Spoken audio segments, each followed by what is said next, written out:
Assalamualaikum warahmatullahi wabarakatuh. Hai semuanya, perkenalkan di sini aku Ivana Hayu dan temanku Regita Triana.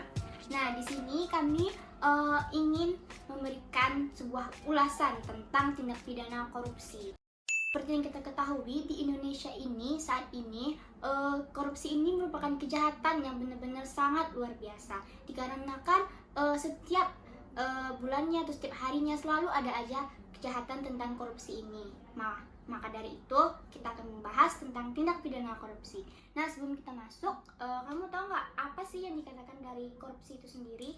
Tahu dong, korupsi itu merupakan perbuatan yang bertentangan dengan aturan-aturan umum yang berlaku di masyarakat.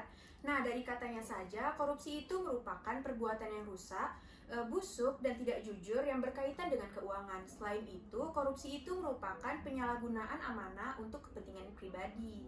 Wah, dari katanya saja korupsi ini udah benar-benar suatu tindakan yang benar-benar rusak yang benar jahat. Oh iya Gi, seperti yang aku bilang kan tadi tuh kalau korupsi di Indonesia ini udah benar-benar banyak banget terjadi di mana-mana. Nah, ini tuh bisa kita sebut sebagai penyakit nggak sih? Menurut kamu itu gimana? Ya, bisa. Bahkan korupsi ini dapat dikatakan sebagai penyakit yang dapat menular. Wow, menular ya. Itu tuh maksudnya gimana menular tuh? Iya, tindakan korupsi ini yang pada awalnya hanya terjadi di daerah-daerah kecil, namun sekarang bisa terjadi di daerah mana saja. Apalagi korupsi ini yang awalnya dilakukan oleh para pejabat tinggi atau bisa yang disebut sebagai white collar crime, sekarang dapat dilakukan oleh pihak-pihak kecil seperti pegawai desa, pegawai kecamatan, dan lainnya. Wow, udah sampai-sampai ke pegawai daerah ya, itu tuh udah bener-bener penyakit yang ganas sih kayaknya korupsi nih di Indonesia. Benar. Jadi Gi, dari banyaknya kasus korupsi yang terjadi pada saat ini tuh apa sih yang menjadi faktor pendorong atau faktor penyebab dari terjadinya korupsi ini Gi? Nah, secara umum, faktor pendorong penyebab korupsi itu ada dari faktor politik, faktor hukum, faktor organisasi, dan yang terutama yaitu faktor ekonomi. Yang dimana sudah aku katakan tadi bahwa korupsi itu adalah penyalahgunaan untuk memenuhi kepentingan pribadinya. Jadi udah pasti ya, yang paling khusus itu sebagai faktor ekonomi ya, korupsi ini. Nah, jadi Gi, ada nggak sih yang merupakan dari faktor penyebab ini dari faktor internal maupun eksternal gitu? Ya tentu ada dong. Nah, yang dimana yang pertama itu ada faktor internal. Faktor internal itu merupakan faktor pendorong korupsi yang terdapat dari dalam diri kita.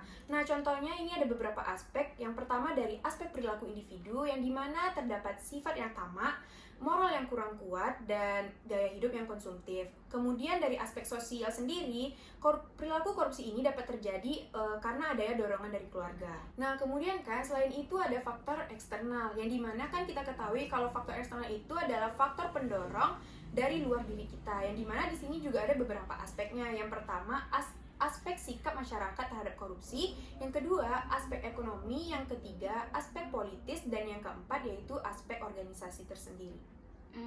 Itu ya faktor eksternal dari dan eksternalnya dari korupsi ini sendiri. Jadi Gi, kalau kita lihat nih dari sisi dampaknya ya, pastinya korupsi ini pun tidak berdampak terhadap satu aspek kehidupan saja. Pasti memiliki efek yang meluas terhadap eksistensi bangsa dan negara kita ini kan. Nah, jadi apa sih dampak masif dari korupsi itu sendiri? Nah, dampak masif dari korupsi itu sendiri yang pertama ada dampak ekonomi, yang dimana dampak ekonomi ini dapat menurunkan pertumbuhan ekonomi dan investasi, yang kedua pertumbuhan produktivitas, yang ketiga menurunnya kualitas barang dan jasa, bahkan dapat menurunkan pendapatan negara sehingga banyaknya utang di negara tersebut. Kemudian dampak sosial dan kemiskinan masyarakat, yang pertama mahalnya harga jasa dan pelayanan publik, yang kedua meningkatnya jumlah penduduk yang miskin, yang ketiga keterbatasan akses bagi penduduk yang miskin, dan yang keempat meningkatnya kriminalitas. Kemudian ada dampak berdasarkan runtuhnya otoritas pemerintah. Yang pertama hilangnya sosial politik, yang kedua peraturan perundang-undang menjadi tidak efektif, yang ketiga pelayanan publik pun menurun. Kemudian dampak terhadap politik dan demokrasi. Yang pertama munculnya kepemimpinan korupsi, yang kedua hilangnya kepercayaan publik, yang ketiga hilangnya kedaulatan rakyat. Selanjutnya dampak terhadap penegakan hukum. Yang pertama menurunnya fungsi pemerintahan, yang kedua hilangnya kepercayaan terhadap lembaga negara. Kemudian ada dampak terhadap pertahanan dan keamanan. Yang pertama melemahnya Hamkamnas dan meningkatnya kekerasan dalam masyarakat. Nah, yang terakhir dampak terhadap kerusakan lingkungan, yaitu ada kualitas lingkungan dan kualitas hidup menjadi menurun. Oh gitu ya Gi. Jadi Gi, misalnya dalam upaya pencegahan korupsi ini pastinya lah ada suatu bentuk anti korupsi ini. Nah, bagaimana nilai-nilai dan bentuk-bentuk prinsip yang ada sebagai dalam bentuk anti korupsi ini Gi? Oh, adapun pencegahan korupsi dapat dengan menumbuhkan nilai-nilai anti korupsi seperti kedisiplinan, kejujuran, kepedulian, kemandirian, tanggung jawab, dan kerjasama, sederhana, keberanian, serta keadilan.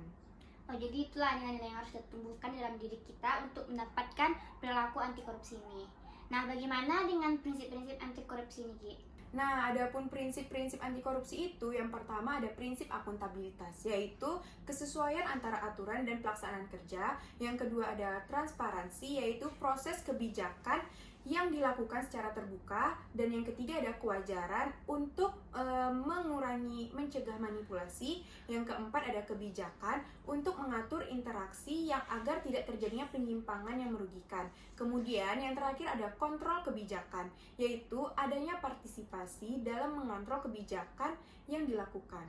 Nah, jadi itu aja ya prinsip-prinsip dari anti korupsi ini yang bisa betul. kita tanamkan di dalam diri kita. Nah, sekarang giliran aku nih yang mau bertanya. Tadi kan kita udah ngebahas tuh apa pengertian, faktor, dampak dari korupsi tersebut. Sekarang, bagaimana sih upaya dan strategi kita untuk memberantas korupsi ini menurut kamu? Jadi seperti yang aku bilang kita bilang di awal tadi kan, kalau sebenarnya korupsi ini sudah penyakit yang menempel terhadap semua aspek kehidupan masyarakat saat ini. Nah, maka dari itu sangat sulit bagi kita untuk menentukan bagaimana pemberantasan korupsi ini. Nah, maka dari itu sebenarnya jawaban yang paling tepat itu untuk upayanya itu cuman hanya adanya bentuk pemidanaan terhadap korupsi ini. Jadinya yaitu pemidanaan berupa hukum pidana. Tapi kita ini tidak hanya bisa mengandalkan bentuk pemidanaan ataupun hukum pidana untuk pemberantasan korupsi ini ke depannya. Nah, maka dari itulah kita perlu mengadakan evaluasi, pengembangan terhadap strategi ke depannya tentang bagaimana pemberantasan korupsi ini. Oh, jadi begitu ya, Fa, upaya-upayanya. Jadi, sekarang bagaimana sih strategi yang sudah pernah dilakukan untuk memberantas korupsi ini?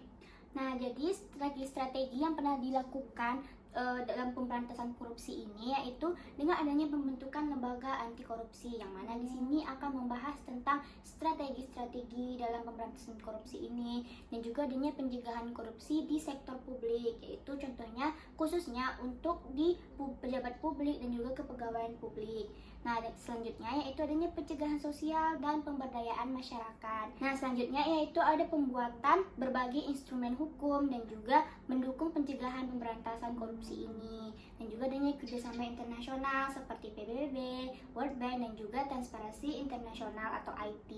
Yang mana nanti di sini juga akan membahas tentang strategi-strategi pemberantasan korupsi ini dan juga adanya monitoring dan evaluasi. Yang mana tadi seperti ya dari awal sudah aku bilang bahwa kita terus mengevaluasi strategi-strategi yang ada dan juga dilakukan monitoring untuk apakah strategi yang dilakukan ini bekerja dengan baik ataupun tidak.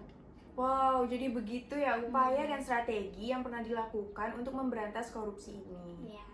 Terus gimana nih kerjasama, gerakan, dan instrumen internasional dalam pencegahan korupsi ini?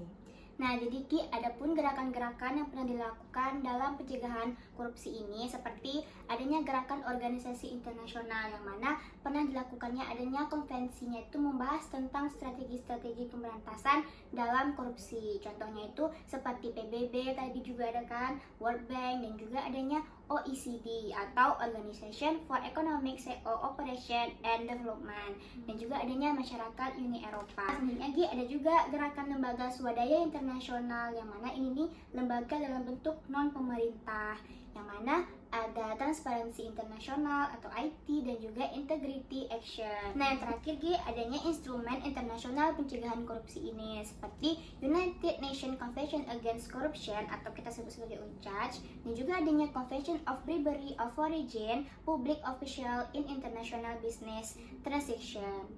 Oh, jadi udah banyak ya organisasi yang ikut serta dalam pemberantasan korupsi ini. Tetapi tetap saja korupsi ini sering terjadi di Indonesia. Itu lagi sepertinya korupsi ini sudah penyakit yang kanker stadium 4 ya di Indonesia. Wow. Nah, tadi kan kita udah ngebahas nih tentang korupsi. Sekarang gimana sifat tentang pengaturan yang mengatur tentang tindak pidana korupsi tersebut? Nah, jadi tentang pengaturan dari tindak pidana korupsi ini sebenarnya itu sudah ada di dalam KUHP. Yang mana tapi di dalam KUHP ini tidak diatur secara rinci, Gi. Nah, jadi ada pun aturan khususnya yang mengatur tentang pemberantasan tindak pidana korupsi ini, yaitu diatur dalam Undang-Undang Nomor 20 Tahun 2001 tentang perubahan atas Undang-Undang Nomor 31 Tahun 1999 yang mana membahas tentang pemberantasan tindak pidana korupsi. Oh, jadi di situ ya pengaturan tindak pidana korupsi tersebut. Oh iya, aku pernah dengar nih tentang gratifikasi. Itu apa ya? Nah, jadi di dalam Undang-Undang Nomor 31 Tahun 1999, Junto Undang-Undang 20 Tahun 2001 ini ada mengatur tentang gratifikasi yang khususnya itu dalam pasal 12B, yang mana gratifikasi ini adalah bentuk pemberian atas pekerjaan yang diperoleh, yang mana gratifikasi ini hanya ditujukan kepada pegawai negeri ataupun penyelenggara negara yang mana sebagai penerima pemberian ini. Oh, jadi itu ya. Tapi kalau gratifikasi dengan suap itu menurut kamu gimana? Berbeda atau gimana? Berbeda dong, pastinya. Yang mana gratifikasi ini kan dia tuh sebagai bentuk terima kasih, umpamanya tuh, tapi berupa pemberian, itu kita tidak boleh menerima sebenarnya, Nah, sedangkan suap ini memiliki maksud dan tujuan pendorong untuk melakukan suatu tindakan, Jadi itu bedanya gratifikasi dengan suap. Oh, jadi begitu. Begitu ya teman-teman. Itulah perbedaan gratifikasi dan suap. Nah, kita sebagai mahasiswa tentu memiliki peran penting untuk menentukan nasib Indonesia ke depannya. Nah, dengan adanya idealisme, semangat muda, dan kemampuan intelektual yang tinggi, mahasiswa mampu berperan sebagai agen perubahan atau agent of change. Nah, seperti yang pernah kita lihat nih dahulu, peran mahasiswa terlihat menonjol dalam peristiwa-peristiwa besar seperti Sumpah Pemuda, Kebangkitan Nasional, dan proklamasi kemerdekaan. Maka peran mahasiswa di sini diharapkan dapat menjadi motor penggerakan atau utama gerakan anti korupsi di Indonesia. Jadi sebagai kita nih mahasiswa, gimana sih yang kita harapkan untuk kedepannya? Oh gitu, Jadi pastilah tentu ya kita sebagai mahasiswa ini diharapkan harus bergerak agar nasib Indonesia kedepannya itu bagus-bagus aja kan gitu. Nah, adapun peran kita sebagai mahasiswa ini untuk sebagai gerakan anti korupsi ini, contohnya tadi pasti sebagai agent of change atau agen perubahan, dan juga mampu menyuarakan kepentingan masyarakat, seperti demo-demo itu kan kita menyuarakan juga aspirasi masyarakat. Nah, juga mampu kita tuh mengkritis kebijakan-kebijakan dari koruptif ini, Jadi kita tuh harus berpikir kritis, sebagai mahasiswa, dan juga kita itu harus mampu sebagai menjadi watchdog-nya lembaga-lembaga negara dan penegak hukum ini, Oh, jadi itu ya, peran-peran kita sebagai mahasiswa. Tapi bagaimana sih keterlibatan kita dalam pencegahan korupsi ini? Nah, iya, pastinya kita juga terlibat nih dalam gerakan anti korupsi ini.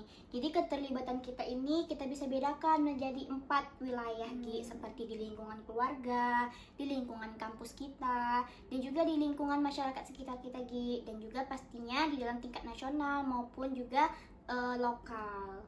Oh, jadi itu ya, peran kita sebagai mahasiswa dalam penggerakan anti korupsi ini. Iya, jadi itulah peran-peran kita, Oke. Jadi, jangan lupa semangat mahasiswa. Hidup mahasiswa! Hidup mahasiswa! Yeay! Oke, baiklah, demikianlah podcast kami hari ini mengenai tindak pidana korupsi. Semoga kita bisa ketemu ya di lain waktu lagi. Bye!